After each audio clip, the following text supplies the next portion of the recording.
प्रेम में उम्मीद नहीं की जाती।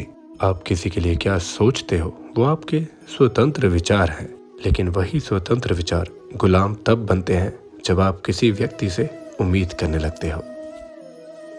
इस अध्याय में बृहस्पति के बेटे कच्छ का गुरु शुक्राचार्य के पास संजीवनी विद्या सीखने जाना, असुरों द्वारा कच्छ का शरीर काट देना और शुक्राचार्य जी द्वारा उसे दोबारा जीवित कर देना, देवयानी जो कि शुक्राचार्य की पुत्री थी उनका कच्छ से प्रेम होना और उसे फिर श्राप दे देना। महाभारत अध्याय 19वां। कच्छ और देवयानी की कथा। जन्मेजय ने पूछा, ब्राह्मण, हमारे पूर्वज राजा ये आयति ब्रह्मा से 10वें पुरुष थे। उन्होंने शुक्राचार्य की कन्या देवयानी से जो ब्राह्मणी थी कैसे विवाह किया? यह अनहोनी घटना कैसे घटित हुई, इसका वृतांत सुनाइए। वैशंपायन ने कहा, उन दिनों त्रिलोकी पर अधिकार करने के लिए देवता और असुर आपस में लड़ भिड़ रहे थे। देवताओं ने अपनी विजय के लिए अंगिरस बृहस्पति को और असुरों ने भार्गव शुक्र को अपने पुरोहित बनाया। ये दोनों ब्राह्मण भी आपस में बड़ी होड़ रखते थे।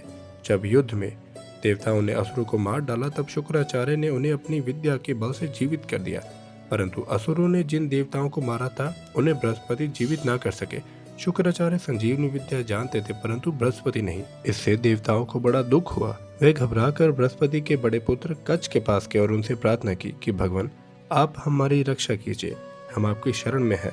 अमित तेजस्वी विप्रवर शुक्राचार्य के पास जो संजीवनी विद्या है उसे आप शीघ्र ही प्राप्त कर लीजिए। हम लोग आपको यज्ञ में भागीदार बना लेंगे। शुक्राचार्य आजकल वश पर्वा के पास रहते हैं। देवताओं की प्रार्थना स्वीकार कर कच्छ शुक्राचार्य के पास गया और उनसे निवेदन किया, मैं महर्षि अंगिरा का पुत्र और देवगुरु बृहस्पति का पुत्र हूँ। मेरा नाम कच्छ है। आप मुझे शिष्य के रूप में स्वीकार कीजिए। मैं 1000 वर्ष तक आपके पास रहकर ब्रह्मचर्य का पालन करूंगा। स्वीकृति दीजिए। शुक्राचार्य ने कहा, बेटा स्वागत है, मैं तुम्हारी बात स्वीकार करता हूँ। तुम मेरे पूजनीय हो, मैं तुम्हारा सत्कार करूंगा और मैं समझता हूँ कि ये बृहस्पति का ही सत्कार हो। कच्छ ने शुक्राचार्य की आज्ञा अनुसार ब्रह्मचर्य ग्रहण किया। वे अपने गुरुदेव को तो प्रसन्न रखता ही गुरुपुत्री देवयानी को भी संतुष्ट रखता। 500 वर्ष बीत जाने पर दानवों को यह बात मालूम हुई कि कच्छ का क्या अभिप्राय है। उन्होंने चिढ़कर गौ चराते समय बृहस्पति जी के द्वेष होने के कारण संजीवनी विद्या की रक्षा के लिए कच्छ को मार डाला और उसके टुकड़े टुकड़े करके भेड़ियों को खिला दिया। गाय बिना रक्षक के ही अपने स्थान पर लौट आई। देवयानी ने देखा कि गाय तो आ गई लेकिन कच्छ नहीं लौटा। वो अपने पिताजी से कहने लगी, पिताजी, आपने अग्निहोत्र कर लिया और सूर्यास्त हो गया। गाय बिना रक्षक के ही लौट आई, किंतु कच्छ कहाँ रह गया? निश्चय ही उसे किसी ने मार डाला। पिताजी, मैं आपसे सौगंध खाकर सच सच कहती हूँ कि मैं बिना कच्छ के नहीं जी सकती। शुक्राचार्य ने कहा, अरे तू इतना घबराती क्यों है? अभी उसे जीवित कर देता हूँ। शुक्राचार्य की संजीवनी विद्या के प्रयोग से कच्छ को पुकारा, आओ बेटा। कच्छ का एक एक अंग भेड़ियों का शरीर छेद छेद कर कर निकल आया और वहां जीवित होकर शुक्राचार्य जी की सेवा में उपस्थित हुआ। इसी पुकार से असुरों के दूसरे बार मानने पर भी शुक्राचार्य ने कच्छ को जीवित कर दिया। तीसरी बार असुरों ने नियति युक्त की। उन्होंने कच्छ को काट कर आग से जलाया और उसके शरीर की राख वारुणी में मिलाकर शुक्राचार्य को पिला दी। देवयानी ने पिता से पूछा, पिताजी, फूल लेने के लिए कच्छ गया था, लौटा नहीं, कहीं फिर से मारा तो नहीं गया? मैं उसके बिना नहीं जी सकती। मैं ये बात सौगंध खा कर कह देती हूँ। शुक्राचार्य ने कहा, बेटी, मैं क्या करूं? असुर से बार बार मार डालते हैं।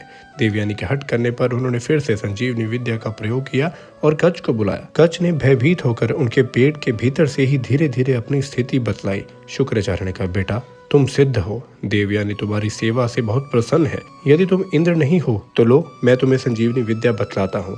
तुम इंद्र नहीं ब्राह्मण हो, तभी तो मेरे पेट में अब तक जी रहे हो। लो ये विद्या और मेरा पेट फाड़ कर निकल आओ।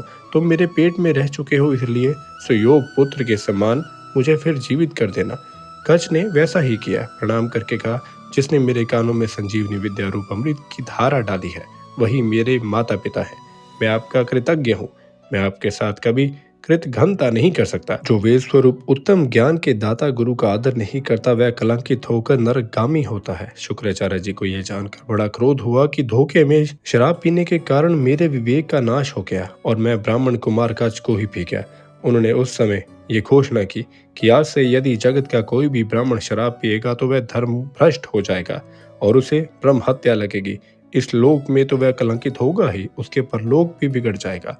ब्राह्मणों, देवताओं और मुनि की संतानों, स्वाधीन होके सुन लो। आज से मैंने ब्राह्मणों के लिए यह धर्म मर्यादा सुनिश्चित कर दी है। कच्छ संजीवनी विद्या प्राप्त करके सहस्त्र वर्ष पूरे होने तक उन्हीं के पास रहा। समय पूरा होने पर शुक्राचार्य ने उसे स्वर्ग जाने की आज्ञा दे दी। जब कच्छ वहां से चलने लगा तब देवयानी ने कहा, ऋषि कुमार, तुम सदाचार, कुलीनता, विद्या, तपस्या और जितेंद्रिय के उज्जवल आदर्श हो। मैं तुम्हारे पिता को अपने पिता के समान ही मानती हूँ। मैंने गुरुगृह में रहते समय तुम्हारे साथ जो व्यवहार किया है उसे कहने की आवश्यकता नहीं। अब तुम स्नातक हो चुके हो। मैं तुमसे प्रेम करती हूँ, तुम्हारी सेविका हूँ। अब विधि पूर्वक तुम मेरा पानी ग्रहण करो। कच्छ ने कहा, बहन, भगवान शुक्राचार्य जैसे तुम्हारे पिता हैं वैसे ही मेरे भी। तुम मेरे लिए पूजनीय हो। जिस गुरुदेव के शरीर में तुम निवास कर चुके हो उसी में मैं भी कर चुका हूँ। तुम धर्म के अनुसार मेरी बहन हो। मैं तुम्हारे स्नेह पूर्ण वात्सल्य की छत्र छाया में बड़े स्नेह से रहा। मुझे घर लौट जाने की अनुमति और आशीर्वाद दो। कभी कभी पवित्र भाव से मेरा स्मरण करना और स्वाधीन के साथ मेरे गुरुदेव की सेवा करती रहना। देवयानी ने कहा, मैंने तुमसे प्रेम की भिक्षा मांगी है। यदि तुम धर्म और काम की सिद्धि के लिए मुझे अस्वीकार कर दोगे तो तुम्हारी संजीवनी विद्या सिद्ध नहीं होगी। कच्छ ने कहा, बहन, मैंने गुरुपुत्री समझकर ही अस्वीकार किया है, कोई दोष देखकर नहीं। गुरुदेव ने भी मुझे इसके लिए कोई आज्ञा नहीं दी थी। तुम्हारी जो इच्छा हो शाप दे दो। मैंने तुमसे ऋषि धर्म की बात कही थी। मैं शाप के योग्य नहीं था। तुमने मुझे धर्म के अनुसार नहीं, काम के वश होकर शाप दिया है। जाओ, तुम्हारी कामना कभी पूर्ण नहीं होगी। कोई भी ब्राह्मण कुमार तुम्हारा पाणी ग्रहण नहीं करेगा। मेरी विद्या सिद्ध नहीं होगी। इससे क्या, मैं जिसे सिखाऊंगा उसकी विद्या सफल होगी। ऐसा कहकर कच्छ स्वर्ग में गया। देवताओं ने अपने गुरु बृहस्पति और कच्छ को अभिनंदन किया, कच्छ को यज्ञ का भागीदार बनाया और यशस्वी होने का वर दिया।